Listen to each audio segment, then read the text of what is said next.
ನೋಡಿ, ಕಾಂಗ್ರೆಸ್ಸು ಮತ್ತೆ ಅಕ್ರಮಗಳನ್ನ ಮಾಡಲಿಕ್ಕೆ ಹೊರಟಿದೆ.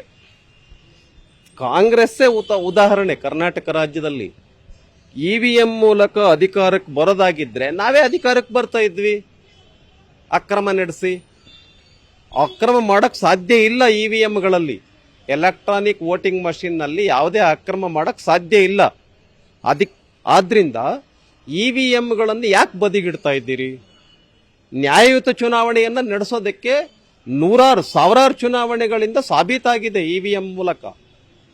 ಈಗ ಉದಾಹರಣೆ, ನೀವು ಕರ್ನಾಟಕ ರಾಜ್ಯದಲ್ಲಿ 136 ಸೀಟ್ ಗೆದ್ದಿದ್ದೀರಲ್ಲ, ಇವಿಎಂ ಮೂಲಕನೇ ಗೆದ್ದಿದ್ದೀರಿ. ಇವಿಎಂ ನಲ್ಲೇ ಜನ ವೋಟ್ ಮಾಡಿದ್ದಾರೆ. ನಿರ್ಭೀತ, ನಿಷ್ಪಕ್ಷಪಾತ, ವಿಶ್ವಾಸಾರ್ಹ ಸುದ್ದಿಗಳಿಗೆ ಮತ್ತೊಂದು ಹೆಸರಾಗಿರುವ ನ್ಯೂಸ್ 18 ಕನ್ನಡ ಈಗ ಆಪ್ನಲ್ಲೂ ಲಭ್ಯವಿದೆ. ದಯವಿಟ್ಟು ಇಲ್ಲಿರುವ QR ಕೋಡ್ ಸ್ಕ್ಯಾನ್ ಮಾಡಿಕೊಂಡು ಆಪ್ ಡೌನ್ಲೋಡ್ ಮಾಡೋದಕ್ಕೆ ಮರಿಬೇಡಿ. ನಿಮ್ಮ ಬೆಂಬಲ ಹೀಗೆ ಸದಾ ನಮ್ಮೊಂದಿಗಿರಲಿ. ಧನ್ಯವಾದ. ಬ್ಯಾಲೆಟ್ ಮೂಲಕ ಅಲ್ಲ. ಹಂಗಾದ್ರೆ ಇವಿಎಂ ನಲ್ಲಿ ಅಕ್ರಮ ಮತದಾನ ಸಾಧ್ಯ ಇದ್ದಿದ್ರೆ ನಾವೇ ಅಧಿಕಾರಕ್ಕೆ ಬರ್ತಿದ್ವಿ. ಹಂಗಾರೆ ತೆಲಂಗಾಣದಲ್ಲೂ ನೀವೇ ಅಧಿಕಾರಕ್ಕೆ ಬಂದಿದ್ದೀರಿ. ಇವಿಎಂ ಮೂಲಕ ಅಕ್ರಮ ನಡೆಸಕ್ ಸಾಧ್ಯ ಇದ್ರೆ ಕೇಂದ್ರ ಸರ್ಕಾರ ನಮ್ಮದೇ ಇದೆ, ನಾವೇ ಅಧಿಕಾರಕ್ಕೆ ಬರ್ತಿದ್ವಿ. ತೆಲಂಗಾಣದಲ್ಲಿ ಅಕ್ರಮ ನಡೆಸಕ್ ಸಾಧ್ಯ ಇದ್ರೆ ತಮಿಳುನಾಡಲ್ಲಿ ನಾವೇ ಅಧಿಕಾರಕ್ಕೆ ಬರ್ತಾ ಇದ್ವಿ. ಹಾಗಾಗಿ ಹಂಗೆಲ್ಲ ಸಾಧ್ಯ ಇಲ್ಲ. ತಮಿಳುನಾಡಲ್ಲಿ ಯಾವ ಪಾರ್ಟಿ ಸ್ಟ್ರಾಂಗ್ ಇದೆ ಅವರು ಅಧಿಕಾರಕ್ಕೆ ಬಂದಿದ್ದಾರೆ. ತಮಿಳುನಾಡಲ್ಲಿ ನೀವು ಕರ್ನಾಟಕ ರಾಜ್ಯದಲ್ಲಿ ನೀವು ಅಧಿಕಾರಕ್ಕೆ ಬಂದಿದ್ದಾರೆ. ವೆಸ್ಟ್ ಬೆಂಗಾಲ್ನಲ್ಲಿ ಮಮತಾ ಬ್ಯಾನರ್ಜಿ ಅಧಿಕಾರಕ್ಕೆ ಬಂದಿದ್ದಾರೆ.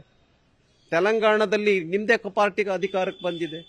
ಹೀಗಾಗಿ ಕುಣಿಲಾರದೆ ಇರ್ತಕ್ಕಂಥವ್ರು ನೆಲಡೊಂಕಿದೆ ಅನ್ನುವಂಥ ನೆಪವನ್ನ ಹೆಂಗ್ ಒಡ್ತಾರೆ, ಹಂಗೆ ನೀವು ಯಾವುದೋ ಬೇರೆ ಒಂದು ನೆಪ ಹೇಳಿ ಮತ್ತೆ ಬ್ಯಾಲೆಟ್ ಪೇಪರ್ನ ತೆಗೆದುಕೊಂಡ್ ಬರಕ್ ಹೊರಟಿದ್ದೀರಾ.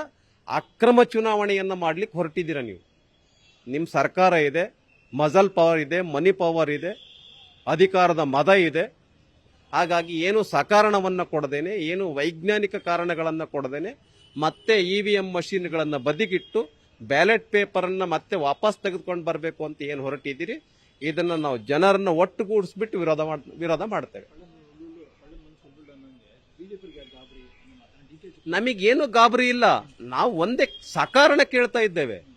ಯಾವ ಕಾರಣಕ್ಕೆ ವಿರೋಧ ಮಾಡ್ತಿದ್ದೀರಿ ಹೇಳಿ? ಇವಿಎಂ ಮಿಷಿನ್ ಇದೇನು ಇವಿಎಂ ಮಷಿನ್ ಸಂಬಂಧಪಟ್ಟಂತೆ ಜನ ಯಾರು ಹೇಳ್ತಾ ಇಲ್ಲ, ಇವ್ರು ಹೇಳ್ತಾ ಇದ್ದಾರೆ. ಕಾಂಗ್ರೆಸ್ನವ್ರು ಹೇಳ್ತಾ ಇದ್ದಾರೆ. ಕಾಂಗ್ರೆಸ್ನವ್ರು ಹೇಳಿದ್ರು ಜನ ಹೇಳ್ತಾ ಇದ್ದಾರೆ ಅಂತ ಅಲ್ಲ. ಇವ್ರು ಏನ್ ಹೇಳ್ತಾ ಇದ್ದಾರೆ, ಸುಳ್ಳು ಹೇಳ್ತಾ ಇದ್ದಾರೆ.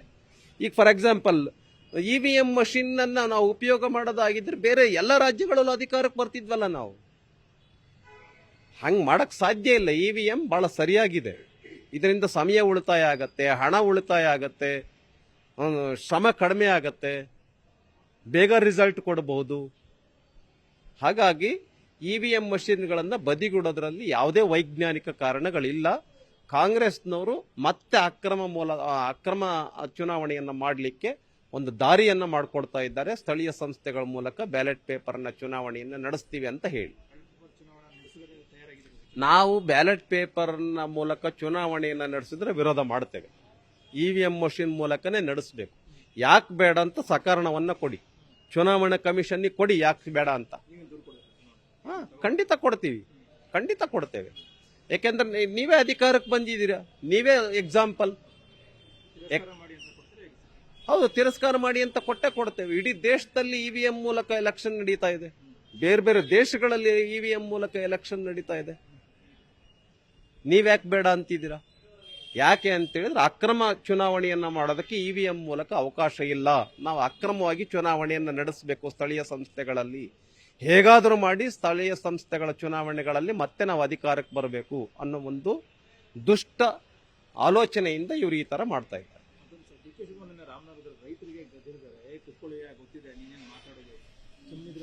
ಒಟ್ಟಾರೆಯಾಗಿ ಹೇಳೋದಾದ್ರೆ ಈ ಸರ್ಕಾರ ರೈತ ವಿರೋಧಿ ಸರ್ಕಾರ. 4,000 ರೂಪಾಯಿ ರಾಜ್ಯ ಸರ್ಕಾರ ನಮ್ದಿದ್ದಾಗ ಕೊಡ್ತಾ ಇದ್ವಿ, ಕೇಂದ್ರ ಸರ್ಕಾರ 6,000 ರೂಪಾಯಿ, ಒಟ್ಟು 10,000 ರೂಪಾಯಿ ಕೊಡ್ತಾ ಇದ್ವಿ. ಈಗ ಅವ್ರು 4,000 ರೂಪಾಯಿ ರದ್ದು ಮಾಡಿದ್ದಾರೆ. ರೈತರಿಗೆ ಈ ಪಂಪ್ ಸೆಟ್ಗೆ ಹಾಕೋದಕ್ಕೋಸ್ಕರ ಎಂತ ಇದು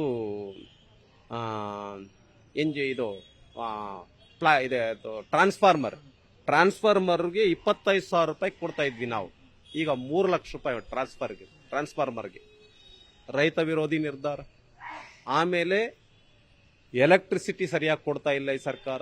ಬೀಜಕ್ಕೆ ಜಾಸ್ತಿ ಬೆಲೆ ಆಗಿದೆ, ಯೂರಿಯಾ ಸರಿಯಾಗಿ ಕೊಡೋಕ್ಕಾಗ್ತಿಲ್ಲ. ರೈತರಿಗೆ ವಿಪರೀತ ಮಳೆ ಬಂದ್ಬಿಟ್ಟು ಬೆಳೆ ಎಲ್ಲ ಕೊಳೆತು ಹೋಗ್ತಾ ಇದೆ. ರೈತರನ್ನ ಮಾತಾಡ್ಸೋರು ಸರ್ಕಾರ ದಿಕ್ಕಿಲ್ಲ ಈ ಸರ್ಕಾರದಲ್ಲಿ. ಒಟ್ಟಾರೆಯಾಗಿ ಹೇಳೋದಾದ್ರೆ ಈ ಸರ್ಕಾರ ರೈತ ವಿರೋಧಿ ಸರ್ಕಾರ. ಈವನ್ ಈಗ ಉದಾಹರಣೆ ಡಿ ಕೆ ಶಿವಕುಮಾರ್ ಅವರು ಹೋಗಿದ್ದಾರೆ, ಒಂದು ದೇವನಹಳ್ಳಿನಲ್ಲಿ ರೈತರು ವಿರೋಧ ಮಾಡಿದ್ರು ಅಂತೇಳಿ ಜಮೀನನ್ನ ರೈತರಿಗೆ ವಾಪಸ್ ಕೊಟ್ರಿ. ಮತ್ತು ಇನ್ನೊಂದು ಕಡೆ ರೈತರ ವಿರೋಧ ಇದ್ರೂ ಕೂಡ ಲೆಕ್ಕಿಸ್ದೇನೆ ನೀವು ಆ ಜಮೀನನ್ನ ಸರ್ಕಾರದ ಸ್ವಾಧೀನಕ್ಕೆ ಪಡಿತಾ ಇದ್ದೀರಿ.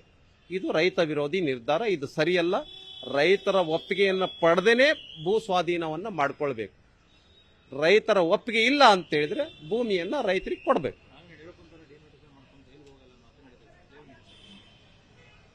ನೋಡಿ, ಈ ವಿಷಯ ಎಲ್ಲರಿಗೂ ಕೂಡ ಗೊತ್ತಿದೆ.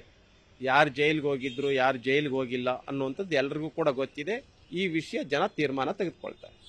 ನಿರ್ಭೀತ, ನಿಷ್ಪಕ್ಷಪಾತ, ವಿಶ್ವಾಸಾರ್ಹ ಸುದ್ದಿಗಳಿಗೆ ಮತ್ತೊಂದು ಹೆಸರಾಗಿರುವ ನ್ಯೂಸ್ 18 ಕನ್ನಡ ಈಗ ಆಪ್ನಲ್ಲೂ ಲಭ್ಯವಿದೆ. ದಯವಿಟ್ಟು ಇಲ್ಲಿರುವ QR ಕೋಡ್ ಅನ್ನು ಸ್ಕ್ಯಾನ್ ಮಾಡಿಕೊಂಡು ಆಪ್ ಡೌನ್ಲೋಡ್ ಮಾಡೋದಕ್ಕೆ ಮರಿಬೇಡಿ.